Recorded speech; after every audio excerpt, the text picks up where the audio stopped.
बिस्मिल्लाहिर्रहमानिर्रहीम। अस्सलामुअलैकुम अज़ीज़ तलबा, उम्मीद करता हूँ कि आप सब लोग खैरियत से हैं। जैसा कि आप सब लोग जानते हैं कि हम लोगों ने ऑक्सफोर्डियंस के प्लेटफॉर्म से अपनी ऑनलाइन क्लासेस का आगाज़ काफ़ी अर्सा से कर दिया है।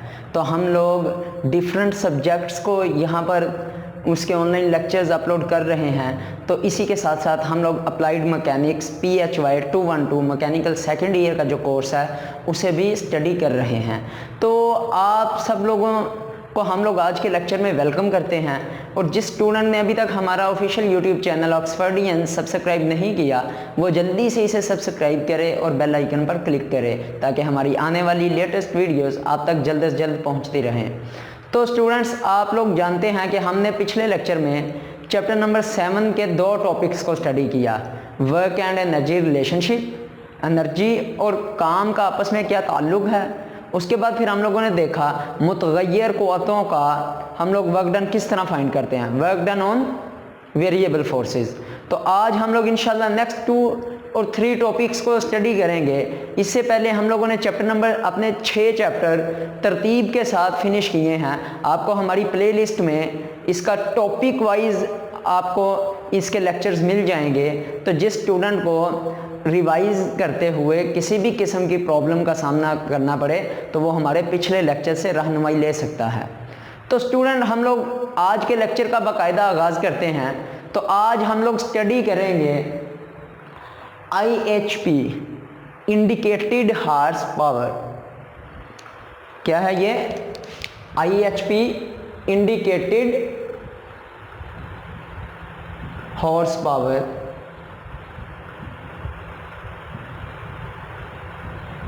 BHP break horse power.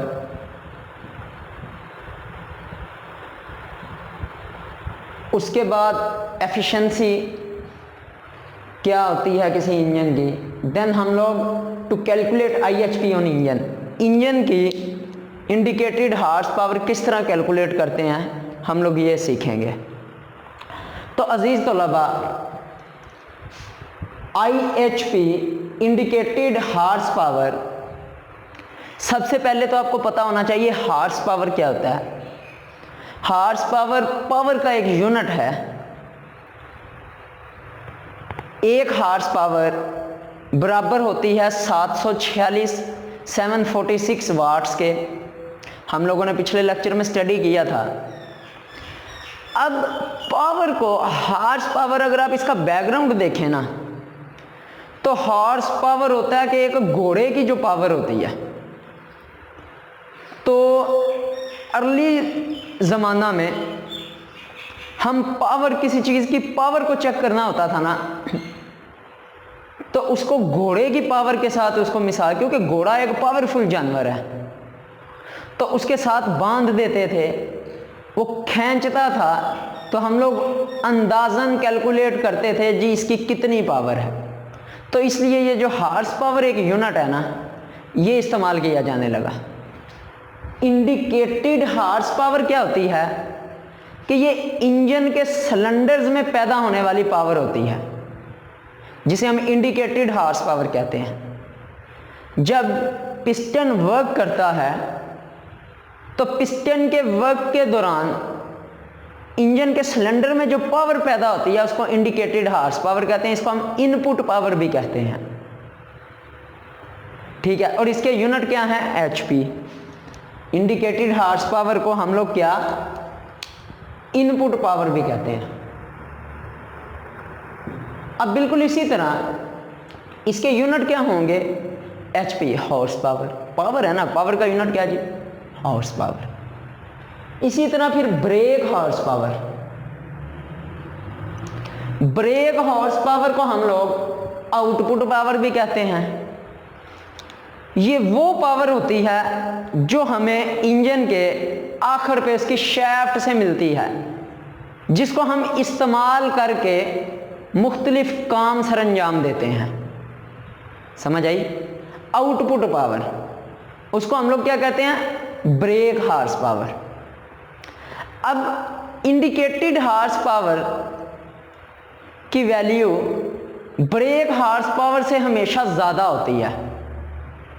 क्यों कि देखें, ब्रेक हार्स पावर होती है आउटपुट हार्स पावर। तो जब हम शैफ्ट से ये पावर लेते हैं ना, तो इंजन में आपको पता है कि डिफरेंट मैकेनिकल लिंक्स होते हैं, उसमें हमारे पास लॉसेस आ जाते हैं।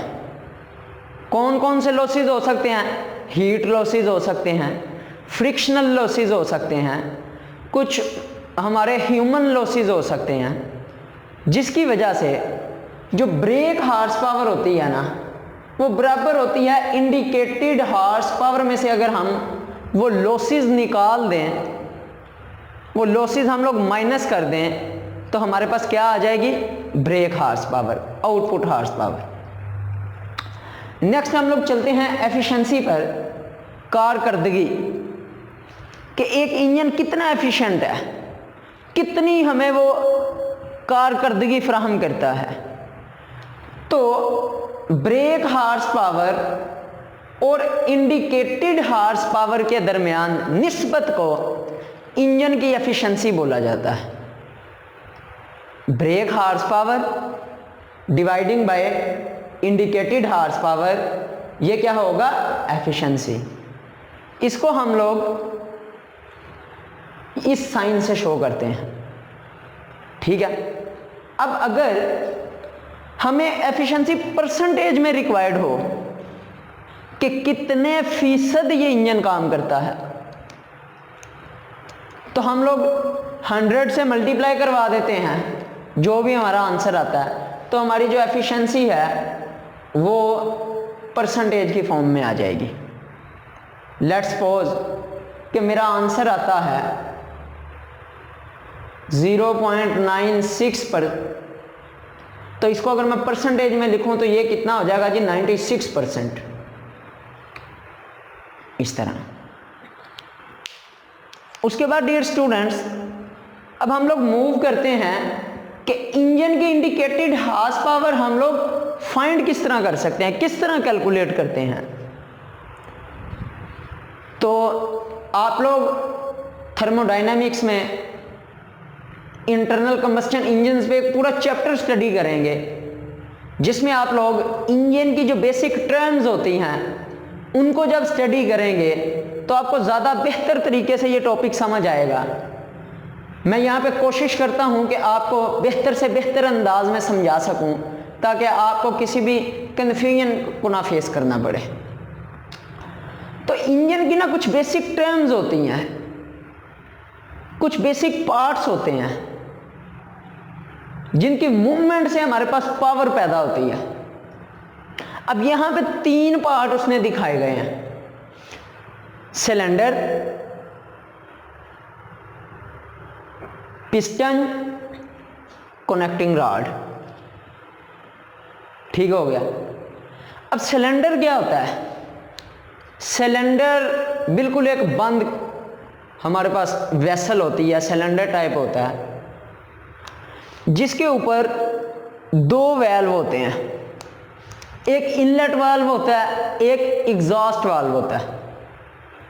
ठीक हो गया। अब पिस्टन, पिस्टन क्या होता है?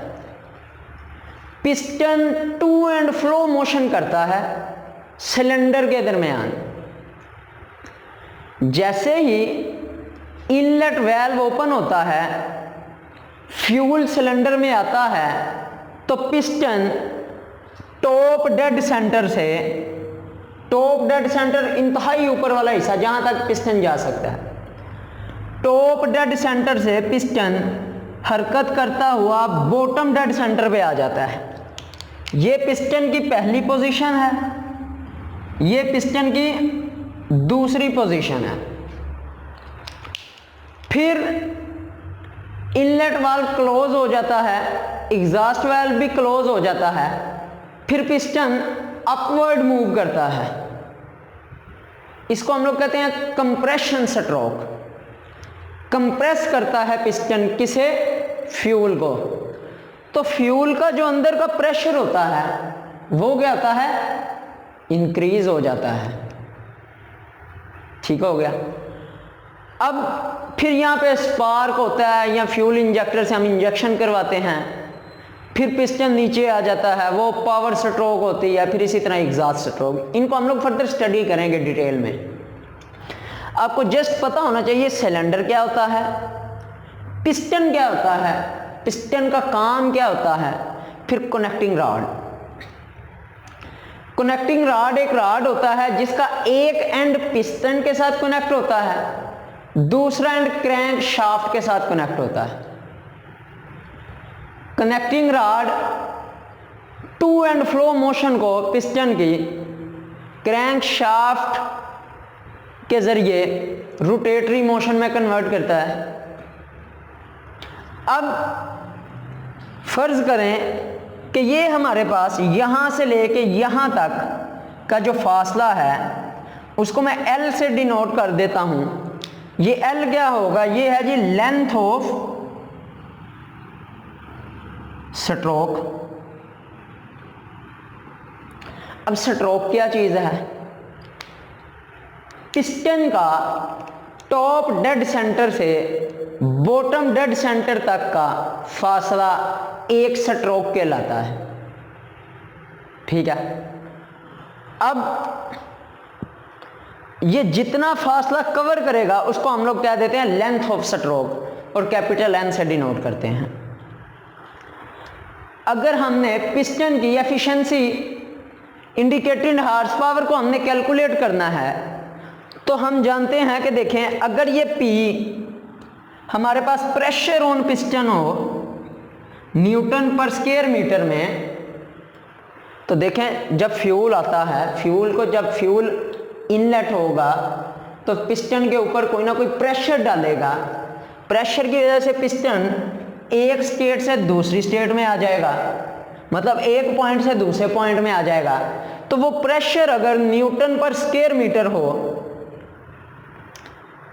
Capital A area of piston, देखें ये पिस्टन का एरिया है, एरिया हो मीटर स्क्वायर में, तो जो पिस्टन पर फोर्स लग रही है, फोर्स वो हो जाएगी P मल्टीप्लाई बाय A। कैसे, देखें हमारे पास प्रेशर होता है, pressure P is equal to F multiply by A। Force per unit area क्या होता है, प्रेशर। तो अगर ये एरिया इस प्रेशर के साथ मल्टीप्लाई करवा दिया जाए तो हमारे पास ये फोर्स आ जाएगी जो प्रेशर जो पिस्टन पे लग रही है, इसका यूनिट क्या होगा जी, न्यूटन। यहां तक समझ आ गई आपको कि प्रेशर पिस्टन पर कुछ ना कुछ अप्लाई हो रहा है, उसके बाद पिस्टन का कुछ ना कुछ एरिया है। अब इस प्रेशर और एरिया को अगर हम मल्टीप्लाई करवाएं तो हमारे पास वो फोर्स आ जाएगी जो पिस्टन पर लगती है। अगर लेंथ ऑफ स्ट्रोक हमारे पास L हो, ये मीटर में, ठीक है, तो हमारे पास एक स्ट्रोक में जो किया गया काम होगा, एक स्ट्रोक में किया गया काम वो आ जाएगा हमारे पास फोर्स, और फोर्स की सिमत में जो फासला तय किया है F मल्टीप्लाई बाय D, जो हमने स्टडी किया था क्या होता है जी, वर्क। ये पिस्टन का एक स्ट्रोक में किया गया काम है, तो हमने पढ़ा था कि जो वर्क होता है उसका यूनिट होता है न्यूटन मीटर, जिसको हम लोग जूल भी कह देते हैं। तो यहां तक क्या हमारे पास आ जाएगी, पिस्टन का एक स्ट्रोक में किया गया काम। अब number of strokes in 1 second, अगर n हो, हम कहते हैं जी एक सेकंड में स्ट्रोक्स की तादाद, अगर n हो, n से हम डिनोट करें तो ये हमारे पास क्या हो जाएगा, एक सेकंड में किया गया काम। तो इकाई वक्त में किया गया काम हमारे पास स्टूडेंट्स क्या होता है, पावर। ये P जो है ये शो कर रहेगा पावर को, ये P जो है ये डिनोट करता है प्रेशर को। अब देखें हमारे पास पावर इकाई वक्त में यूनिट टाइम में किया गया जो वर्क होता है वो पावर होता है। तो पावर का यूनिट क्या होता है जी? वाट्स। ठीक है, अब हमें पता है कि इंजन की जो पावर होती है ना उसका जो यूनिट है वो होता है जी हॉर्स पावर। जैसा कि हमने यहाँ पे स्टडी किया कि IHP इंडिकेटेड हॉर्स पावर का जो यूनिट है वो होता है हॉर्स पावर। तो हमने इसे कन्वर्ट करना है हॉर्स पावर में। तो हमें पता है एक हॉर्स पावर बराबर होती है जी 746 वाट के। ठीक हो गया। इसी तरह एक वाट जो है वो बराबर हो जाएगा 1/746 हॉर्स पावर के। ठीक है, तो हॉर्स पावर हमारे पास आ जाएगी इंडिकेटेड हॉर्स पावर इंजन की PLAN डिवाइडिंग बाय 746 वाट्स। ठीक है, कैसे देखें, यहां पे P क्या है? प्रेशर, जो पिस्टन के ऊपर प्रेशर लग रहा है। L क्या है? Length of stroke. A क्या है? Area of the piston. N क्या है? Number of strokes in 1 second. तो इंडिकेटेड हॉर्स पावर आ जाएगी PLAN डिवाइडिंग बाय 746 वाट्स। अब हमने इसको कन्वर्ट करना है किस में?